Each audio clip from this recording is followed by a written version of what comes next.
What's going on, guys? It's the RPO College Football Podcast, your favorite college football podcast. I'm your humble host, Jerome Jones. I got my man Ray Roberts, the man, the myth, the legend.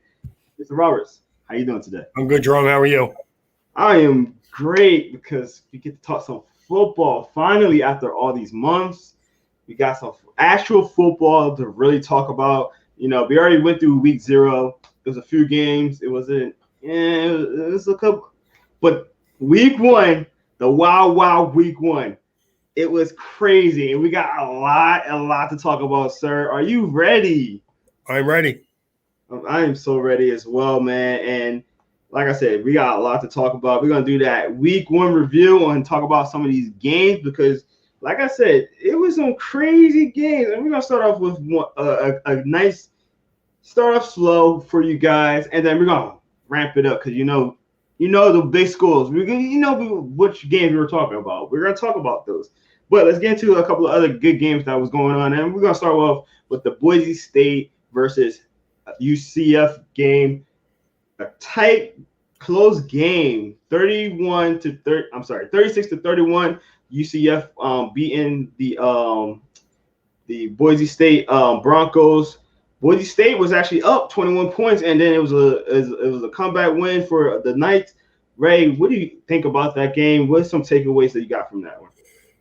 Just this UCF never gave up. They just kept firing, and again, Boise kind of like best time of the year. Yes, sir. Yes, sir. Boise got a little complacent, started to think. I think they were just going to milk some clock, kind of like Notre Dame almost did, and found a way to lose a game. It's a shame. Yeah, I mean, it was crazy watching that game where shout out to UCF. I mean, Gabriel, the quarterback Gabriel, threw some early interceptions, came back with 4 touchdowns, 318 yards afterwards, 25 out of 36 attempts, 37 attempts. I apologize. Brewer had 172 rushing yards with a touchdown. Offense started clicking, and I'm a firm believer that your first game, especially with college football, there's no preseason games.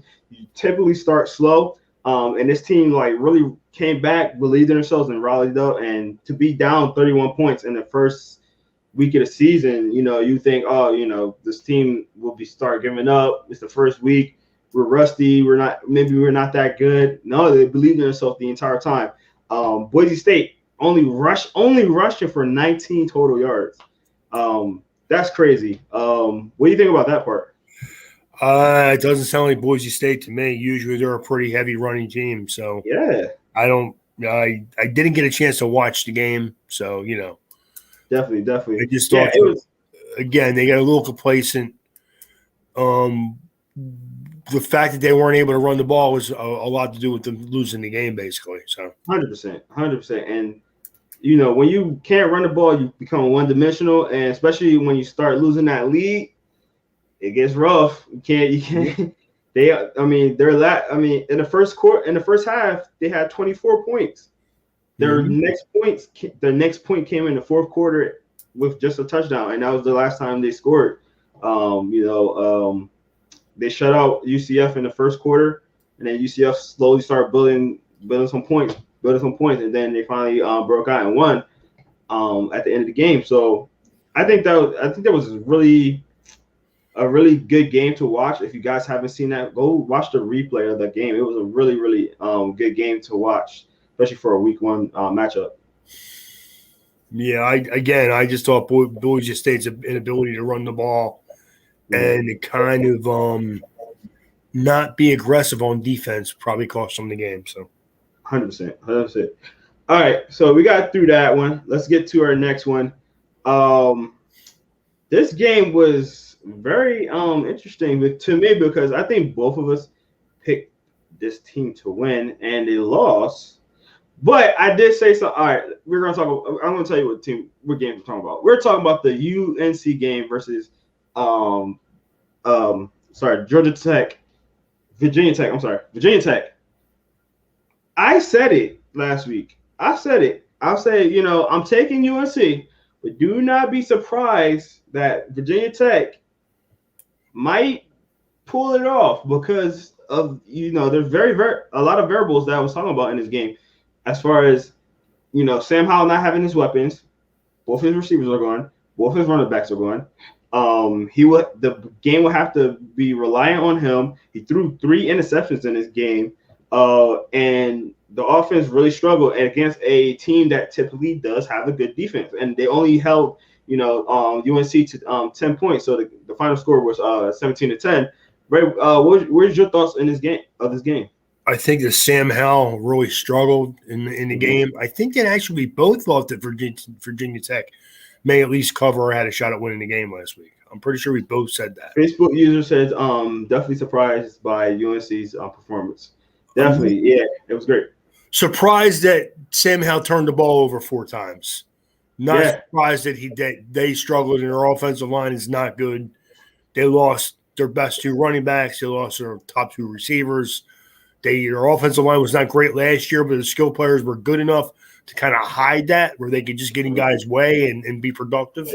Now you're seeing if you're an aggressive defensive front, you can take advantage of North Carolina's offensive line. So, oh yeah, and a lot of teams, you already know, a lot of teams are going to be looking at that.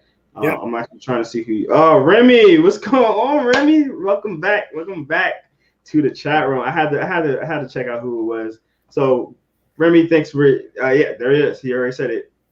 The faithful users, Remy, by the way. Of course, my guy Remy. What's going on, man? Good to see you in here. I know you're in good spirits about your team. We might touch on that. But yeah, that was an incredible game, and a game that I told a lot of people keep an eye on that game because, like I said, losing all those weapons, Sam Howell did not look that sturdy. And again, like last year, UNC was having a little bit of identity crisis, and I'll say, hey, if they can't get it together and figure how they want to do this offense, they're gonna struggle. And unfortunately, Sam Howell struggled, and if he continues this, his draft stock is gonna definitely fall. Yeah, well, he has to. He's the kind of quarterback that he don't have great traits. He's not super big. He's not super athletic. He doesn't have a great arm. But he's a timing type thrower who does some nice things in play action. Well, they couldn't run the ball, and their play action was mute. They couldn't use it. So they showed if you keep Sam Howell in the pocket and if you keep him at a rhythm, that he's not going to do anything against you. I agree. All right, let's talk about our next game, and this is going to be the Michigan State versus Northwestern game. Interconference game right here. I think we both took Northwestern in this game, if I believe, and Michigan State looked like a better team than they did last year. I mean, we were talking about it. They look a lot better, especially on the ground. Walker, Kenneth Walker, 264 yards on the ground and 4 touchdowns. That was the difference, right? And for us to say, Northwestern is usually a very smart, disciplined team, they cannot stop the run. What's your thoughts on this, right? Well, Kenneth Walker, who was obviously actually transferred to Michigan State, and he looks like a stud, man. He does. I know some guys that really like this kid that think he's a really good player. And, Michigan State beating Northwestern like that, gives you a good feeling if you're a Michigan State fan, of course, but also lets you think that, Michigan State could maybe make some noise in this conference this year. Yeah, I mean, they beat us last year, and I hope that that don't mean they're going to be better this year, but they are better. They look good in this game, and they're running really well, and I'm just looking at it now. Walker, that was the second highest total score from a running back in Michigan State history, behind Le'Veon Bell, who had only 2 more yards than him in 2012. So that says a lot. If you're in the same company as Le'Veon Bell, that says a lot to you about your performance. Chris Thomas says OH. I'm not. Yeah, nobody's finishing that for you, sir. You're gonna have to figure out what that O means because we're not. Yeah. Anyway, We're not talking about your team, man. You and Remy with your Ohio State guys, man. We got too many Ohio State guys out here, man. Y'all just flock to our podcast. No, I'm joking. We do appreciate you guys being in. We do appreciate you guys being in. All right, let's talk about the next team, and this is another Big Ten matchup. We're going to talk about the Penn State Nittany Lions versus the Wisconsin Badgers. Penn State beating Wisconsin 16-10. Guys, if you have not watched this game, it was a really incredible game. Penn State winning by 6 points. Last minute, defensive stops at the end of the game. Crazy thing that I seen, Sean Clifford, although he was 18 for 33, he didn't cost the team the win, 247 yards and a touchdown. And Graham Marks had a decent game, 22 out of 38 attempts, 185 yards. But the thing that stands out with that is 2 interceptions. So it felt like, their stat line should be flip-flopped, but it is what it was. Ray, what do you think about this game? I think that I think Penn State is a more athletic team. I think they're a better team. Yeah. I think I said that last week. I think Wisconsin is a good team. They're good up front like usual. They're a good solid offensive line. I think Penn State is more athletic, and they're just a better, more athletic team. But I also think that Sean Clifford stinks. But besides that, yeah, he. This is the reason why I thought that the Nittany Lions was going to lose this game, because almost solely because of him. But we already knew Penn State's defense is going to be good. They're a lot better than I thought they were going to be. I thought they was going to be kind of lagging. And I said this last week. I thought they was going to be lagging a little bit, losing such a defensive player like Michael Parsons, that do-it-all guy that got sacks, got a lot of tackles, that was sideline and sideline guy. I thought they was going to kind of miss him a little bit, but they haven't skipped a beat. And Graham Marks, man, being in the red zone two times to win the game and throwing interceptions, that hurt it. That really hurt it. That's the key right there. If you look at the stats, it looks like Wisconsin probably should have been like maybe won the game, except for the 2 interceptions. Yeah, Chris says very defensive battle. Hate that most will coin, but Penn State and Nebraska as sloppy football, whereas Clemson and Georgia as a defensive showcase. We're gonna get into that game. Trust me, we're gonna get into that game. So let's save that for a little bit. But yeah, that was a crazy game, Ray. And I was like, man, this is coming down to it. And I like, all right, here goes Wisconsin. They're about to score interception. All right, they got another chance to get it in. And the red zone again, interception. I'm just like, geez, man, that hurts. That hurts. I actually was feeling exactly the opposite way because I picked Penn State. So I don't know, yeah. man. I don't. I respect all the teams in the Big Ten. I do. I think they're all physical, fairly well coached teams, at least 80% of them. Mm-hmm. And I think Northwestern, I think Wisconsin, Penn State, of course, Ohio State are all well coached teams. They are. Yeah. I just think that Penn State's a little more athletic. I do. I think they're outside. Their guys outside. Their receivers are better than Wisconsin's are. Definitely, so they made a couple more plays. And Penn State, it was a little, like Chris said, it was a little sloppy, but you expect that against teams that aren't great. They're just good teams. You know what I mean? Yeah, Dawson is definitely legit. He is legit. Really good receiver. Put the ball in his hands, let him make plays for you, man. Let him put him out wide, let him return kicks for you.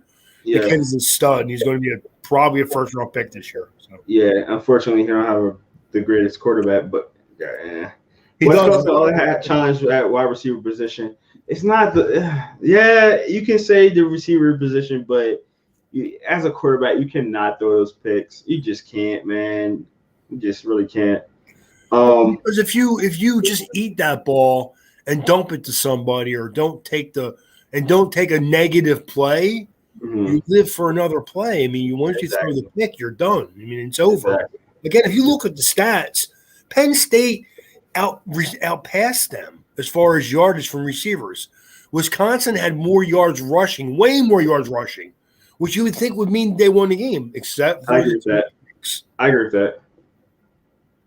Because they always have receivers every year, and they don't have. And honestly, they have some good running backs. Like for them to only have what was it? How many rushing yards?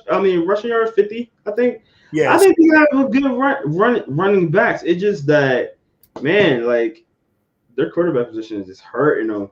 I mean, name a Penn State quarterback that's ever been good. Exactly. I think there is one. What's that? Kerry Collins.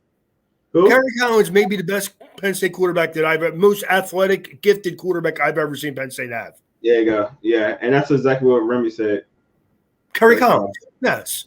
The soccer boys were okay.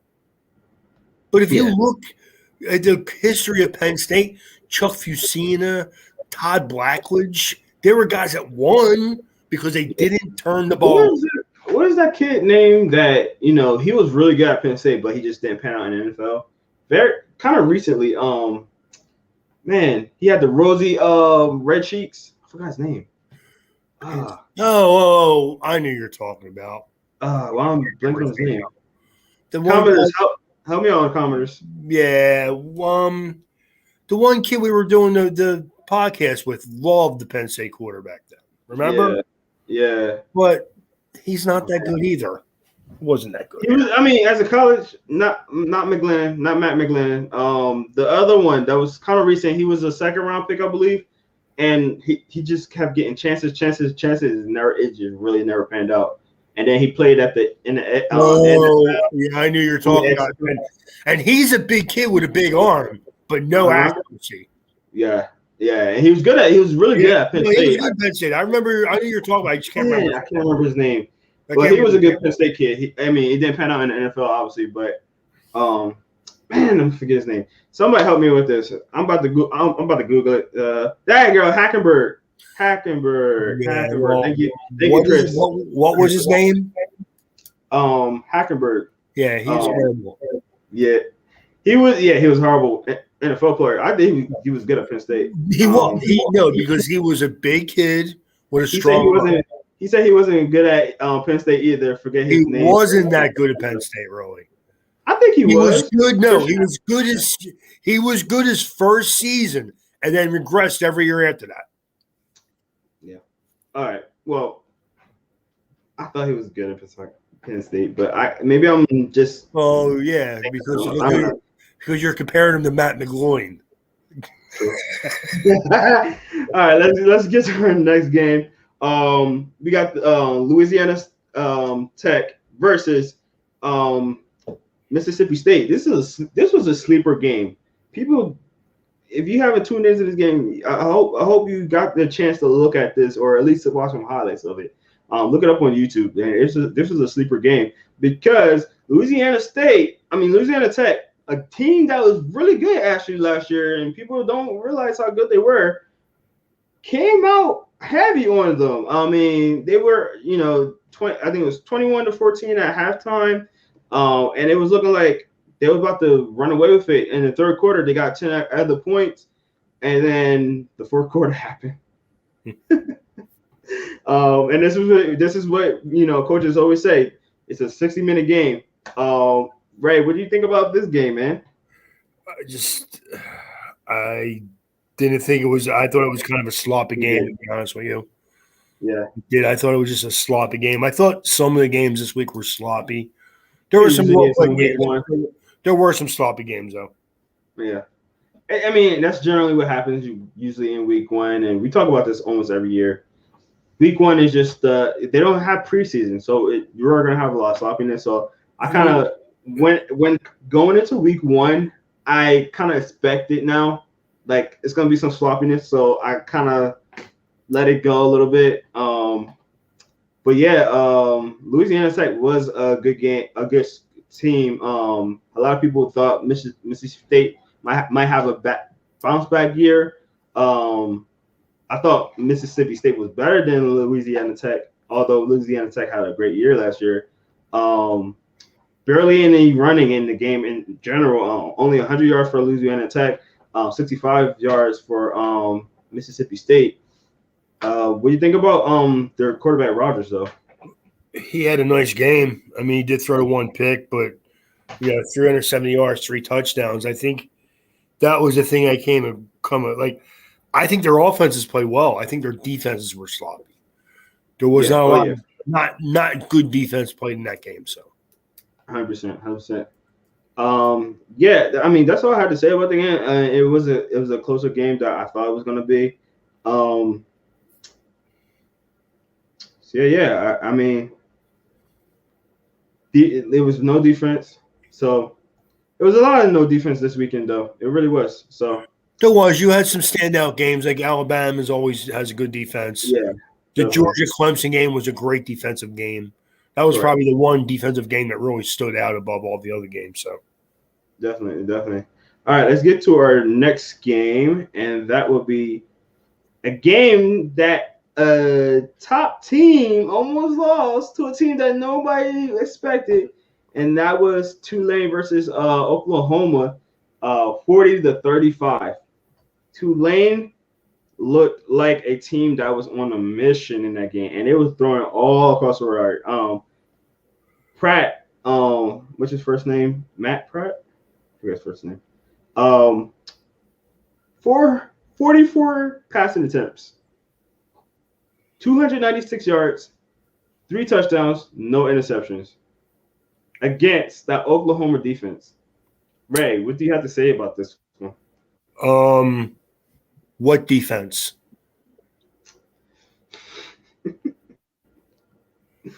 I mean, seriously. I'll be honest with you, Jerome. I'm thinking the whole way. Don't get me wrong. For one, Tulane is a good football team. That's first and foremost. Yeah. They still don't have the athletes where they should be able to compete against Oklahoma. But Oklahoma every week, man, I mean, it must be tough if you're a defensive player because they have players on that defense too. But they don't play like plays. They don't always play like they have good players on defense, and they did not play well last week. So definitely. And Spencer Rattler was very, very. I mean, he looked exactly how he started last year, where he started off very slow, throwing 2 interceptions. Came off hot at the end. Wound up with 30 out of 39 points. I mean, 30 out of 39 attempts. 340 yards. 304 yards and 1 touchdown. But man, like he was struggling at first. And Ray, we talked about this in the offseason. This is a team that's not trying to run. They are really not trying to run. Their most attempts they got out of the running backs is 14 attempts. No, they are a passing team. They usually have been heavy. And again, it is funny how you said it where you hit the nail right on the head. Where Rattler started out the same way last year, where he didn't play well the first 2 or 3 games. And people were like, well, what's up with this kid? And actually, if you remember, he got benched at one point. Yeah. Only for part of a game, but he actually got benched. And I don't think the coach is going to go to that extreme again. Yeah. But if I was Spencer Rattler, I would just look at my game and try to just clean it up a little bit because I know he wants to win a national title at Oklahoma. And there's a reason why they're a top 4 team. They're a good team. They do need to tighten up their defense a little bit, of course, like most of the other teams that we've been talking about this week. But the thing that, if I were him right now, man, if the draft were to happen, that's the last thing people are thinking about right now. Man, you really struggled against a subpar defense. Yeah. 100%. And it's just gonna. Hopefully he can. Go ahead, Ray. I just think that he needs to clean up his game, but the defense needs to clean up their act too. So I'm expecting big things from Oklahoma this year. I am. So we'll see. I will too. And you see Remy's comment down here. He says Oklahoma won't make it to 4 by the end of the year. And he might be right about that. I mean, they don't have an easy schedule. I don't have the schedule right in front of me, but I remember us telling like it's not the easiest schedule, and Tulane is one of those teams that they didn't need to really like worry about at first initially. Now it's like, all right, well, what other teams they're gonna have to worry about in this in their game? So that's I'm not trying to. I don't want to make it seem like Tulane should be able to compete against Oklahoma, but they shouldn't. right. But people should not take the fact that they don't think Tulane is a good team because they are. So Yeah, no, and they definitely are. I'm looking up the schedule now. They got Western Carolina next week. That should be easy. Well, should be. They got Nebraska. They got West Virginia. They got K-State. They got Texas. They got TCU. They got Kansas, Texas Tech, Baylor, Iowa State, and Oklahoma State. So now you start looking at some of those teams, especially like going down the road. Well, I mean, will it be a surprise team or two that knocks them down? they may lose one game. There's a possibility they could lose two, but I don't think they will. But I mean, I do see Kansas State is a tough game. Texas will be a tough game. Iowa State will be a fairly competitive game where they could lose that. And they could lose to Oklahoma State. That's a big rival game. So they could lose any one of them 4 games. The question will be, will they lose more than one game? Will they lose 3 of those games? Because if they do that, Ruby's right. They're not going to be a top 4 team. So 100%. All right, let's get to our money games now. These are the games that we're going to highlight from the week 1. These are the big games, and we're going to start off with a game that I didn't really think this team's going to win, and that's UCLA beating LSU. I was high on LSU for this season because I thought their defense was going to be really good, and they showed no type of defense in the game. I mean, they was getting ran all over.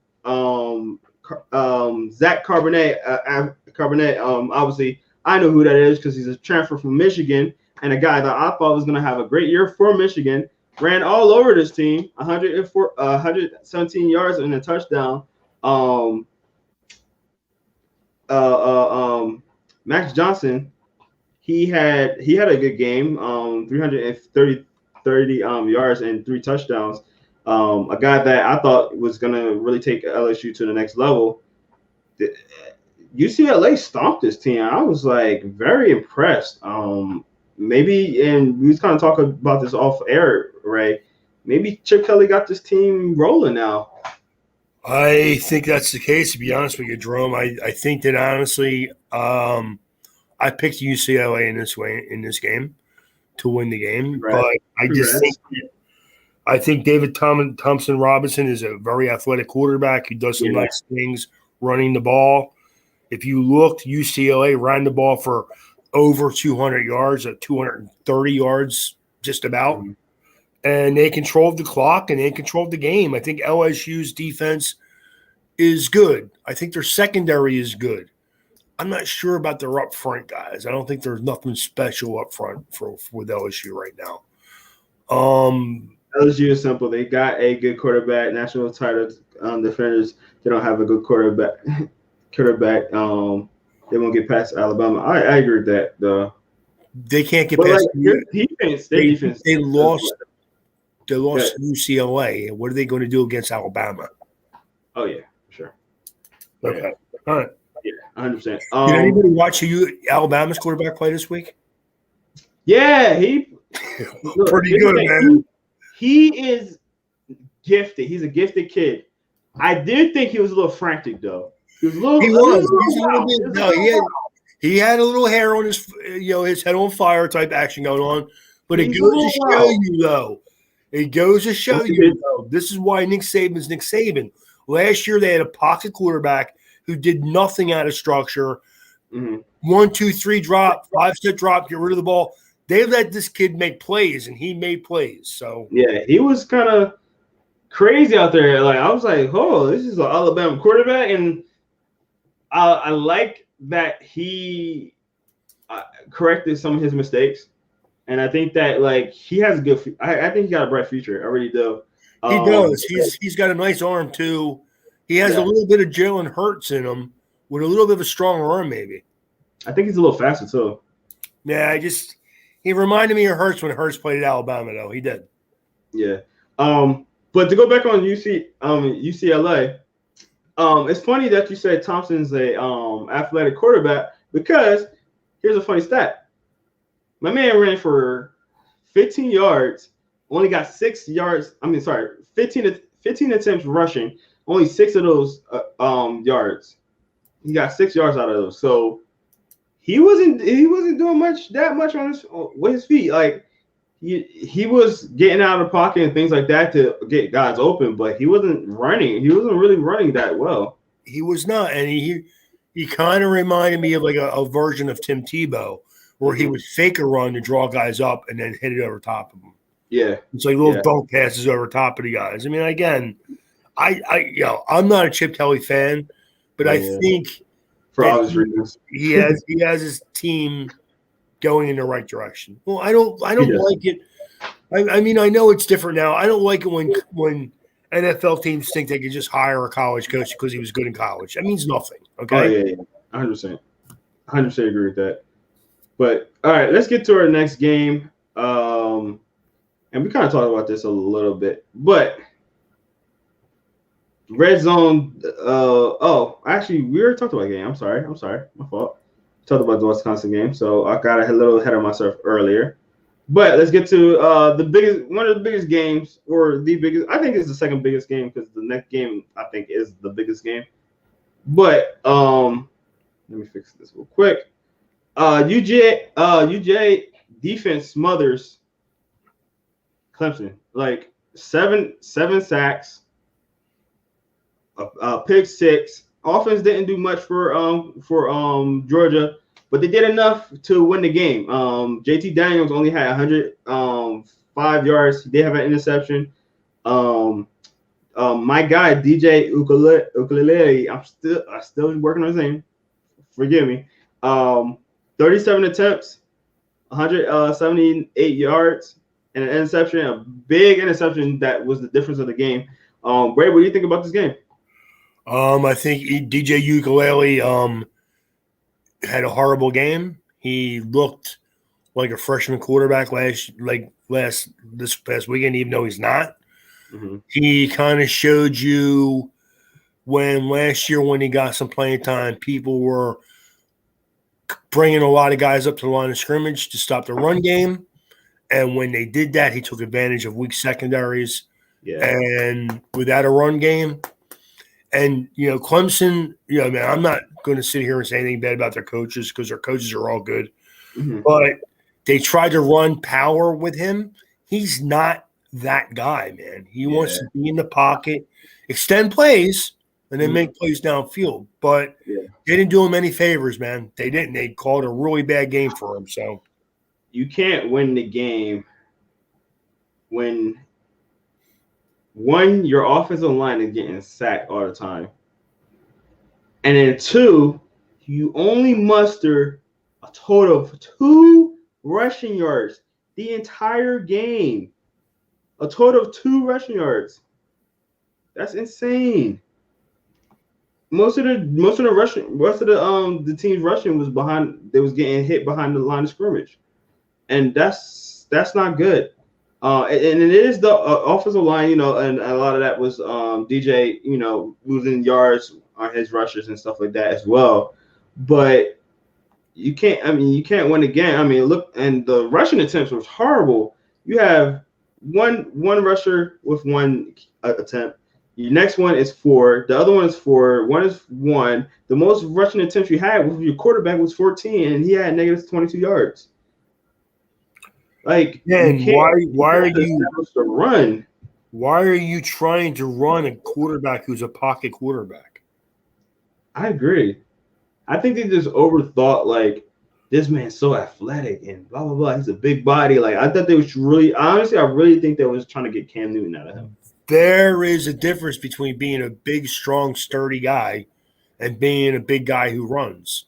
Mm-hmm. He's not Trevor Lawrence, man. If Yeah. you try to make him be Trevor Lawrence, you're doing your team and him a disservice. It's just a mistake.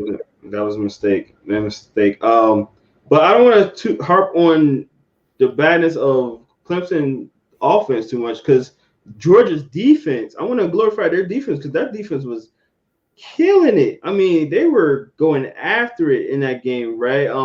What are something that caught your eye with their defense? 7 sacks. Yeah. A couple picks. I mean, just they are well. For one, Georgia has players at all levels. Linebackers are good. Defensive backs are good. Line is pretty good. They have guys. I love Dean. I think he's a great linebacker. I think he's going to be Nakobe Dean. I think he could be a first-round pick. Yeah. If not, it'll definitely be a second-round pick. I just think they have players at every level on their defense, and Georgia's a good defensive team.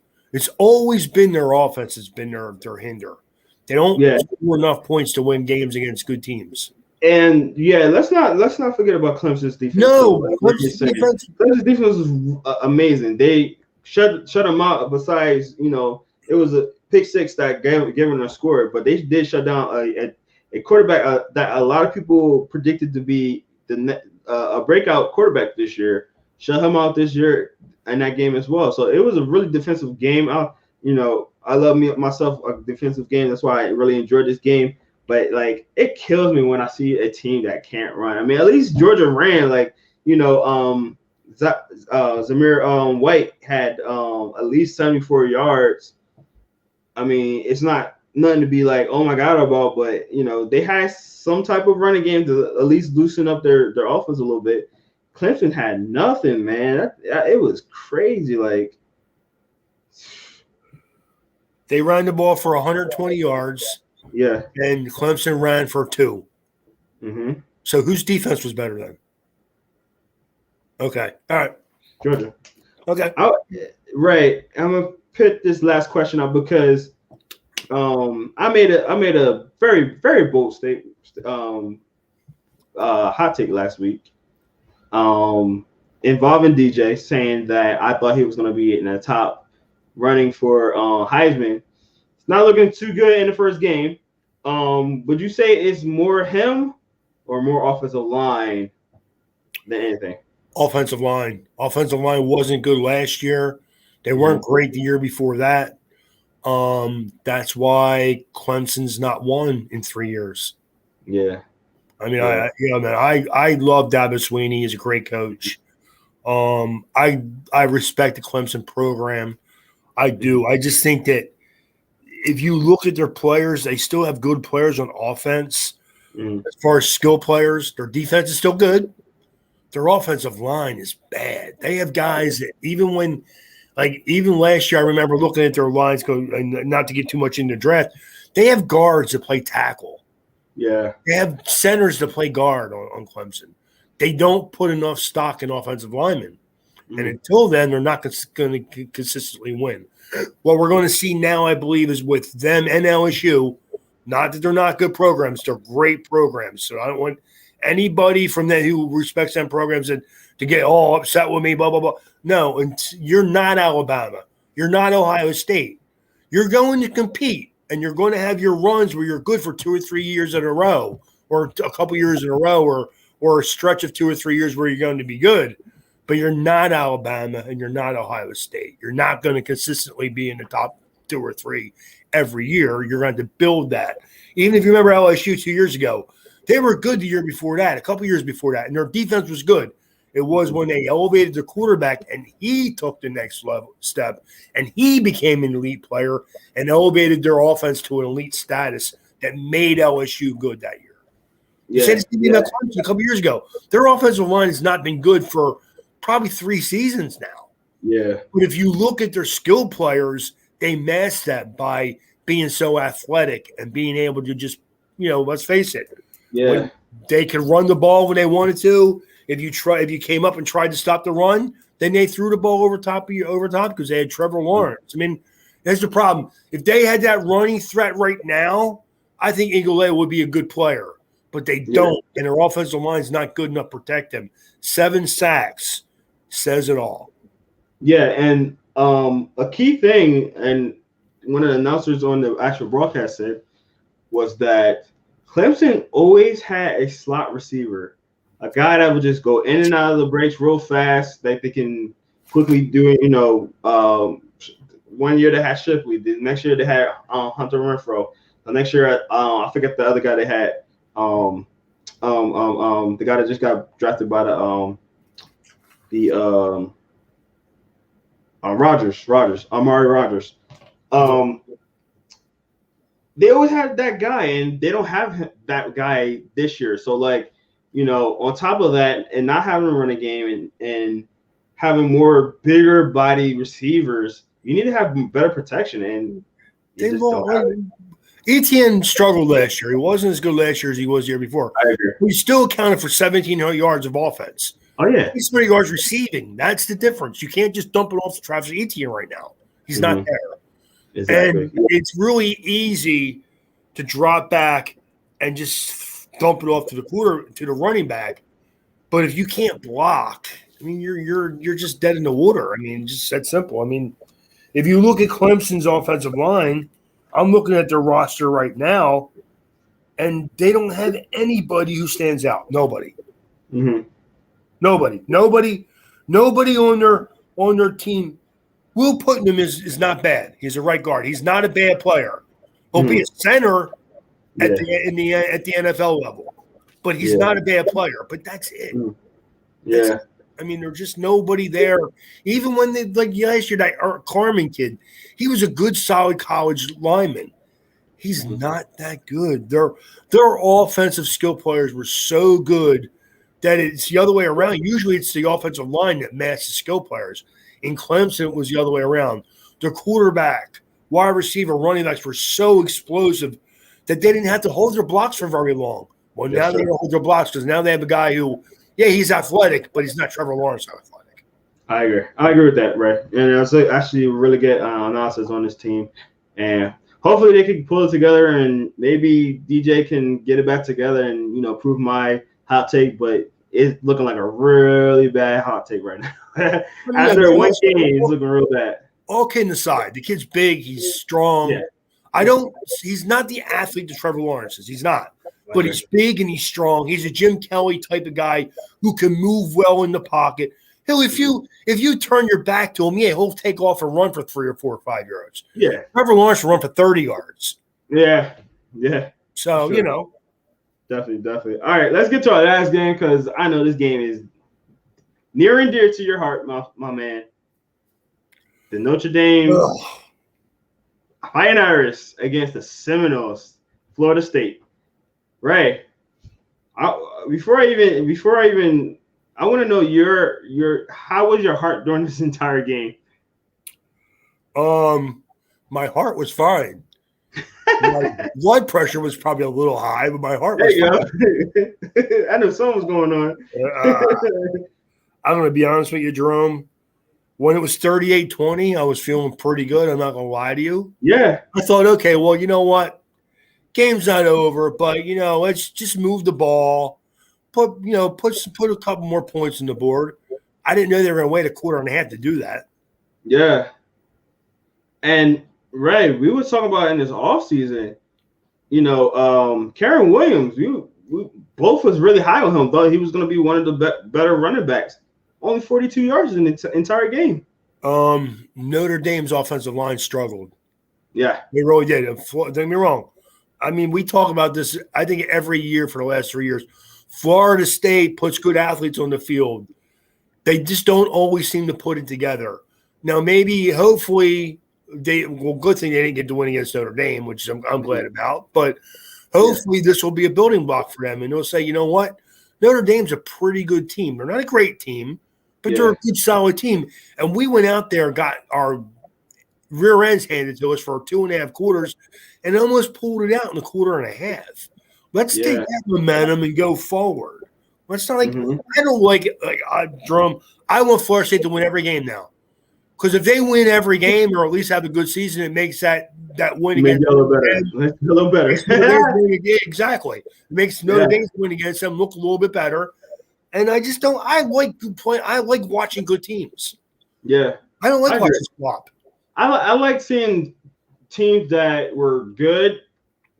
You know, I'm not gonna say like I like to see them struggle, but when they go into a struggle stage and then they have to like kind of rebuild and get better again, I do like seeing that. And you know, Florida State, like you said, the last couple of years, like you said as well, is that one team that we kept saying maybe they might be better, and then like every year it was just be a straight disappointment. And I think this is the one year that we was like, yeah, Florida State, yeah, and then like they had a good game. Again, they lost the game, but you know, their quarterback Travis, very athletic kid, but threw 3 interceptions in that game, which hurt them. But their running game was going off on y'all. Corbin, 144 yards, a touchdown. Ward, 76 yards, a touchdown. Even their third guy, Talafuli, with 36 yards, with a long of 20 yard, capping off a 20-yard run. They look like a team that can possibly be good. I mean, you know, they benched Travis and then finally went to Milton, who we all know from USC having that tragic injury.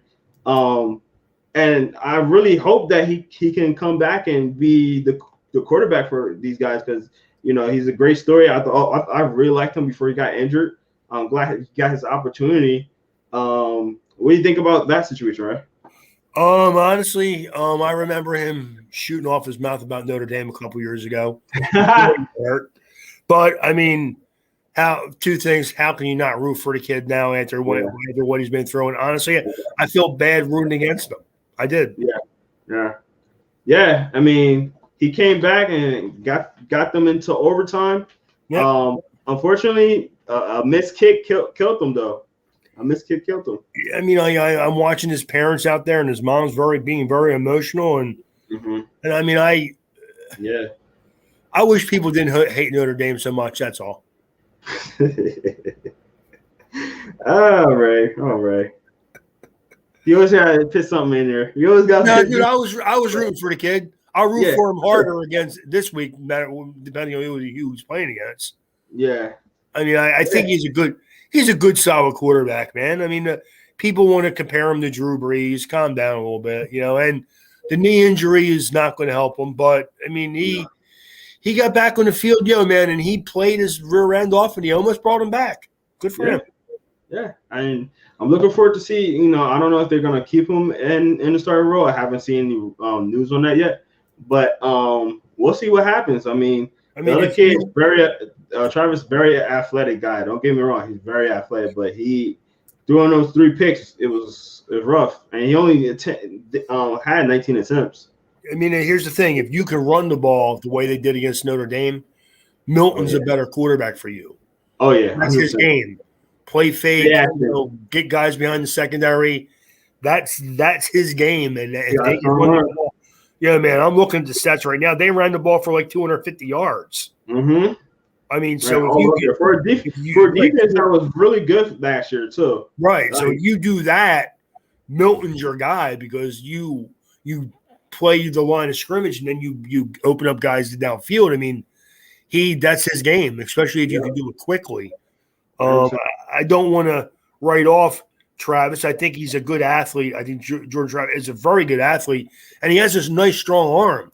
Yeah. He just needs to pull the reins back. It's a shame. If he had Milton's composure, he'd be a much better player, but maybe he doesn't, though. Maybe that's why maybe he's not as good. For sure. But that's going to do it for our review, man. And, you know, a lot of these games, there's a lot of good games this year.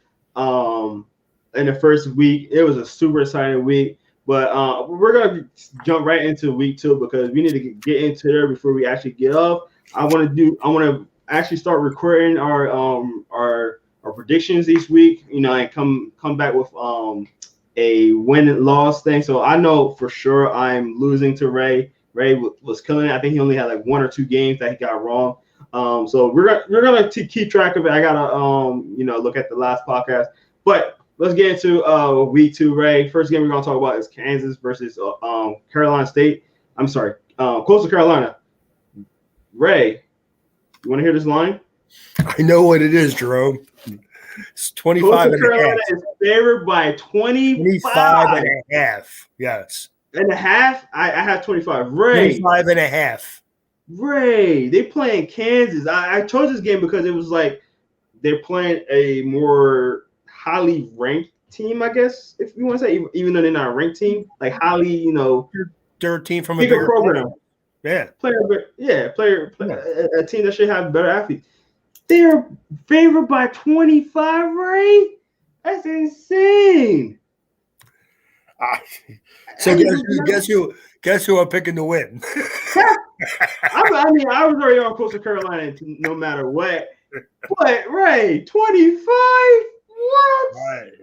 Yo, honestly, if I was a betting man, I might want to go Kansas this week. Just to, you might not get it right, but yo, you might get a good investment if they actually win. Because 25, what? I mean, don't get me wrong. I love Coastal Carolina. I love the roster. I love what they're doing over there in Coastal Carolina with the coaching and the culture. And they have good athletic players that are in the NFL now. We got to interview a lot of their players on our team. I mean, 25 points, Ray. Well, I was not ready for that, Ray. Yeah, well, honestly, you're saying yourself that Coastal Carolina is a program who's got some good athletes. Well, obviously they do because they're a 25-point favorite. So, right, it's such a quick turnaround for this team, though. And I always get kind of weary with that when I see that, like a quick turnaround with a team.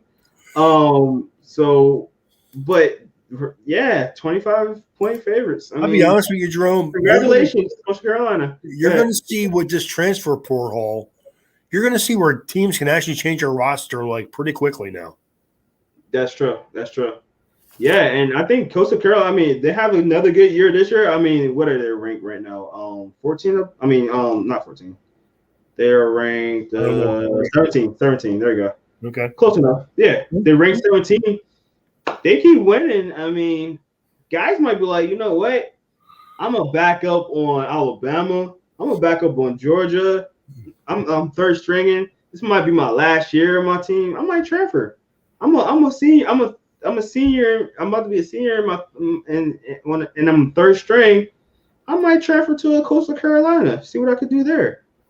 Yeah, I mean, I don't think you'll Alabama, but if you're from a smaller school, maybe, Missouri. Missouri, maybe Kansas. No. This might be recruiting right here. Hey, that team whooped us.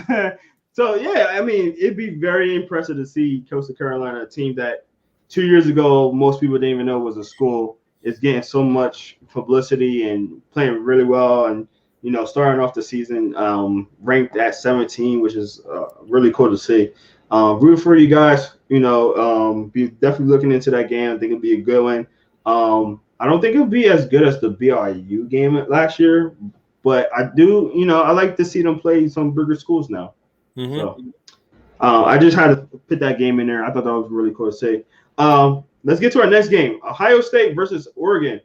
Ohio State is favored by 14 and a half.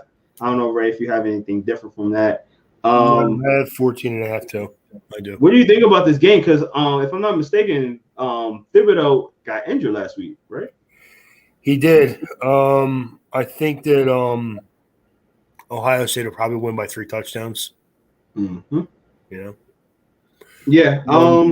For the people that wanted us to touch on Ohio State for last week's game, I'll say this really quickly. I thought that their game against Minnesota was one of the best coaches' games that I've seen Ohio State have in quite a while. I think that they're a good team. We already know that. Mm-hmm. But I thought that Minnesota would give them a good game. They did for about a half, maybe a little more than a half. But in the end, Ohio State did what they do, Yeah.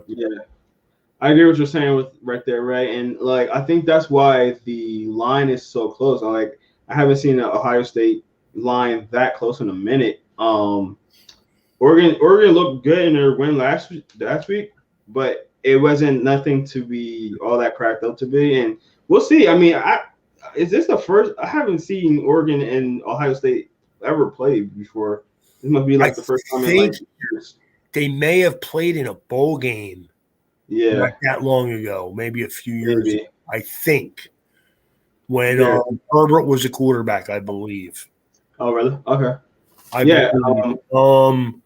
mean, here what you see here is Oregon is a good team, but they're not in the same class as Ohio State. So, yeah, I mean, Ohio State is one of the better teams that they're gonna play. And we'll see how it goes, man.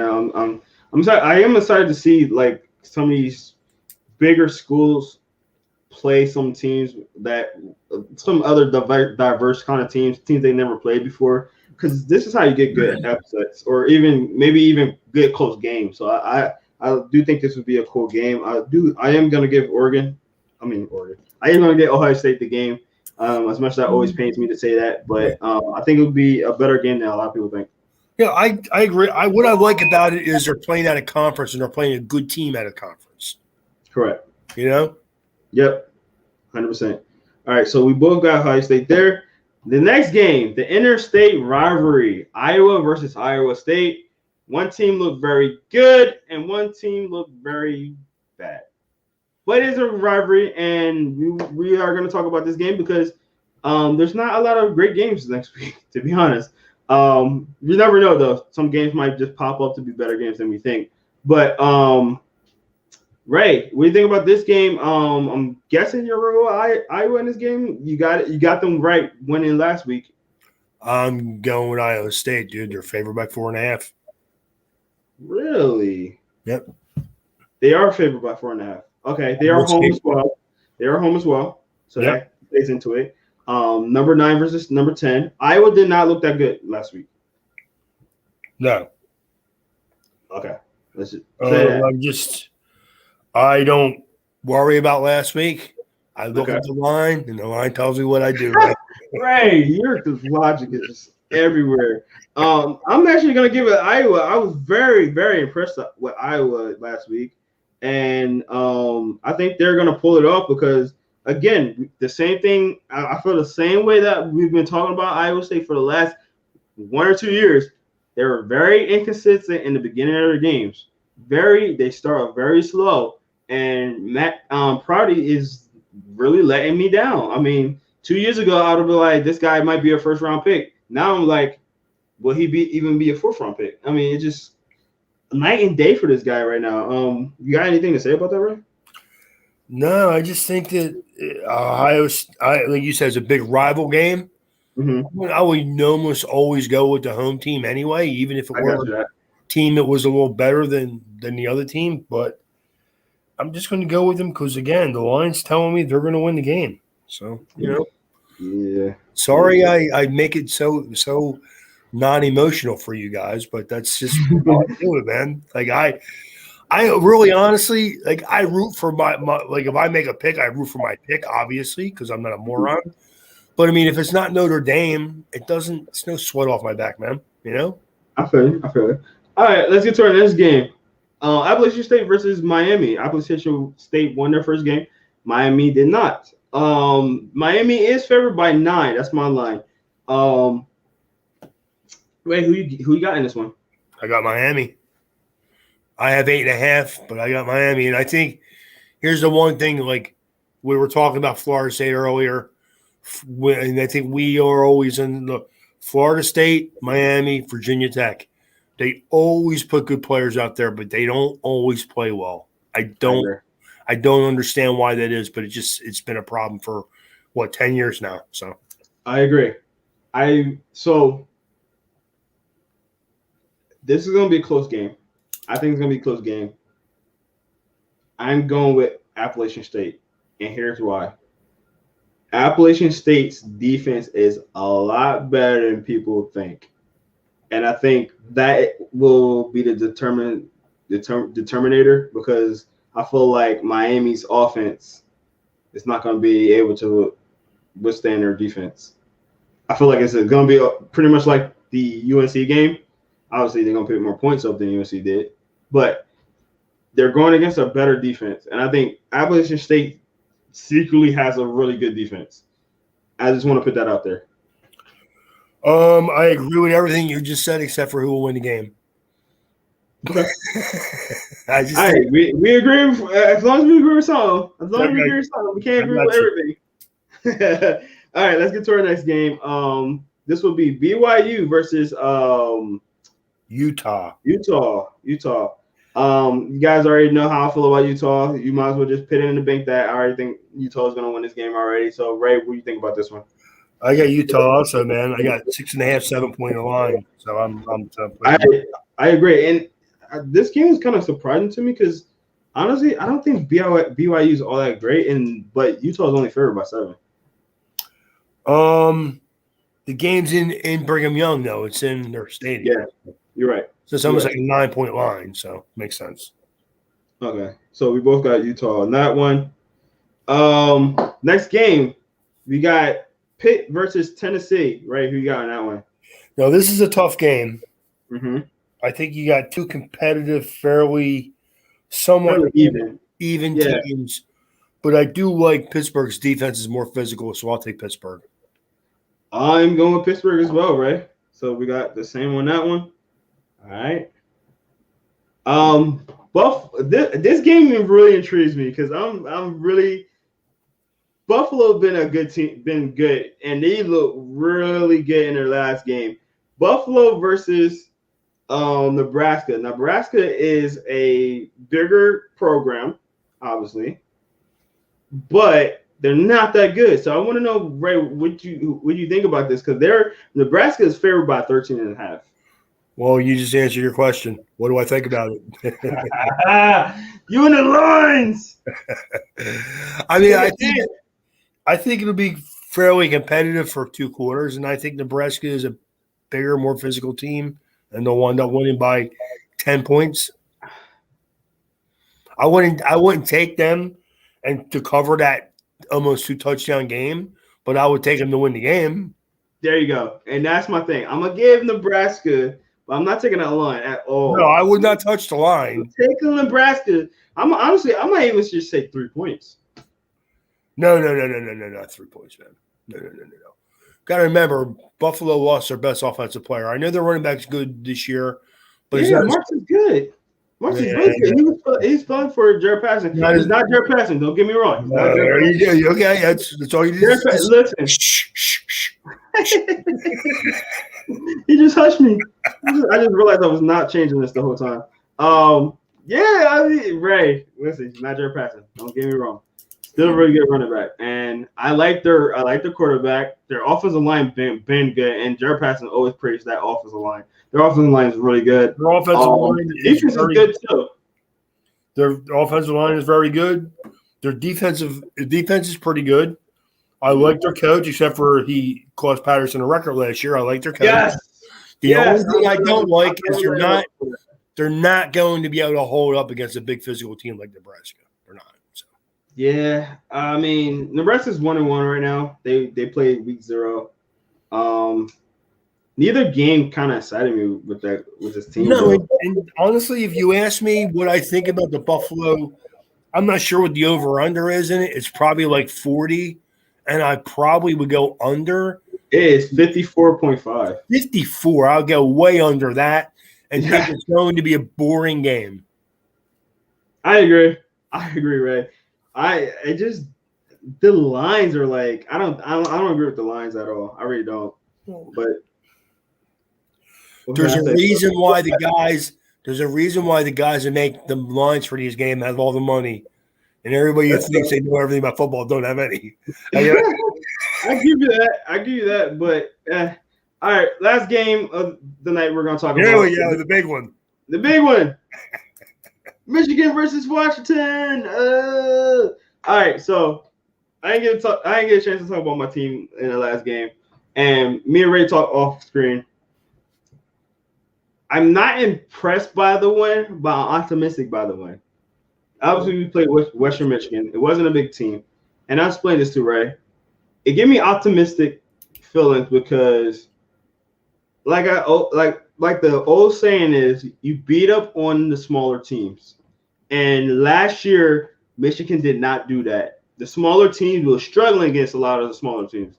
we will win, but we will struggle against them, and that was the key difference between last year and this year. We had a smaller team, and we did not just like allow them to push us over or allow them to even think they were better. They could be better than us. We really put our foot down and smacked the team. The only thing I'll say is that we lost our best offensive player for the year. That hurt. But I love our running backs. We got really good running backs. Offensive line looks. I'm still not sure about the offensive line. They're a little bit different. We lost a lot of players on the offensive line this year, but defense I think looked solid. Ray had an issue with the sacks.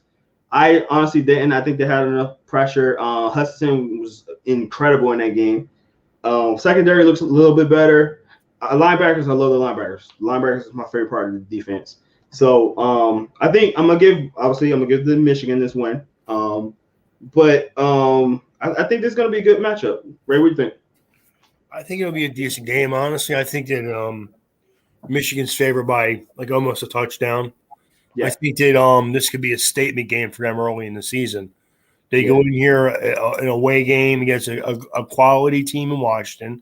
Not a good team, but a quality team in Washington. Take care of them by 2 scores, and then you can say, well, maybe Michigan has something. And I didn't have a problem with Michigan's defensive linemen. They got a lot of pressure on the quarterback. They did. Mm-hmm. I wish they would just get home a couple more times. That's all. You did say right. I do apologize. You said that. No, it's fine. No biggie. No, you did say they need to get home. You did say right. That. If you play against a better offensive line than you played against last week, you're not going to just be hovering around the quarterback the whole time. So when you get to the quarterback, you need to bring him down. I agree. We didn't do enough of that last week. But again, Michigan's one of them teams. Not a fan, but I like it better when they're a good team. I do. I like it when every team that I respect is a good team, because then if you beat them, it just means more at the end of the year. That's all. All right, your logic is hilarious.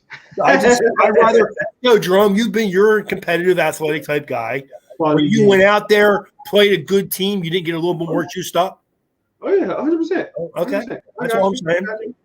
I'm out there playing a good team. I get all juiced up. If I'm out there like last week, I thought Florida State would give us a decent game. I didn't like how it ended because we almost gave a game away. But like this week, Notre Dame plays a cream puff. They better go out there and stomp them. Mm-hmm. If not, I'm going to be annoyed. But if they were going out there against a good team, like I said, I get juiced up to play good teams. I was juiced last week. For one, it's the first game. You're playing a pretty good athletic team in Florida State, even though I shouldn't say they're good yet because they have talent. They don't always play well, okay? 100%. But you go out there and beat a team you know you should beat. Again, like if you're Michigan, you beat them by 40 points. Yeah, that's great. But if you win by 10, you're like, ooh. And that was a lot of last year's Michigan. Right, exactly. Exactly. I am a history person. I am I like to see 3, 4, 5 weeks at least. I think I like to see that much. I want to see my team get better every week. I know coaches talk about this every time they talk. Get better every week against better teams, and then see where things fall at the end of the year. Yes, I don't like playing bad teams, and then when you play a stretch of 2 or 3 bad teams, and then you got to play a good team after that, it's bad, man. It's just not good. I'd rather just play a good team every week, and then let the crap teams be at the end of the year. This way, they don't matter as much. Yeah, I agree. 100% agree with you, Ray. Last question before we get off, because we didn't get to talk about Michigan that much, and I honestly was not talking about Michigan a lot this offseason because I was not that optimistic. But what are your feelings on McNamara? I think he's a good, solid quarterback. I think he has a nice arm. Mm-hmm. Again, I want him to get better. He looked good last week. Let's see how it looks again this week against a little bit of an upgrade. And you know what? Washington's not a great team, but their caliber athlete are better than what Michigan played last week. So let's see McNamara progress and get better each week. As long as they do that, they'll be fine. Yeah, and the thing that I liked about McNamara coming into this season rather than last season when he played, last season he kind of got thrown into the starting job. This year, I felt the confidence in him. Yes. Like, you can kind of give that vibe of confidence when you're in the game and you see a guy and you're like, all right, this is my offense. Let's go kind of deal. And, I felt the confidence from again. And it was just like, all right, this is my team. I'm going out here and I'm slinging, and you can see it through the CV, like the confidence that a quarterback comes in. He didn't look confident last year. He didn't feel like a guy that was like, hey, I'm about to win the starting job, and I think he really came into this offseason. Like, I think you're right, Jerome. I think, honestly, it's kind of like what bothered people about Tua last year. He didn't always seem confident. Like, and I think part of that was he had Ryan Fitzpatrick over his shoulder. Yeah. He kind of thought, well, if I struggle, they're going to take me out. Correct. Or maybe they're going to take me out. Mm-hmm. I mean, I don't want to go all the way there with the comparison. I think we know, as guys that have played a decent amount of sports in our life, confidence is 80% of the deal. 100%. If you're confident, you're in what you're doing and in your ability, you will play well. And if you're not, if there's this much of apprehension about what I'm doing out here, you're going to see it. Yep. Oh yeah, and that I felt that difference this year, and I think that gave me the optimism. Like, and again, like I said, I'm not going into this game like, oh, we had such a great game and this, that, and that. Like, for me, going into this game, you guys already can tell how I was about Michigan this offseason. I was not optimistic. I was very pessimistic, actually. I was going into the season like, man, we're going to have a horrible season. New quarterback, young, either, a guy that barely played last year or a guy that's going to be a freshman coming in, and, a whole new offensive line.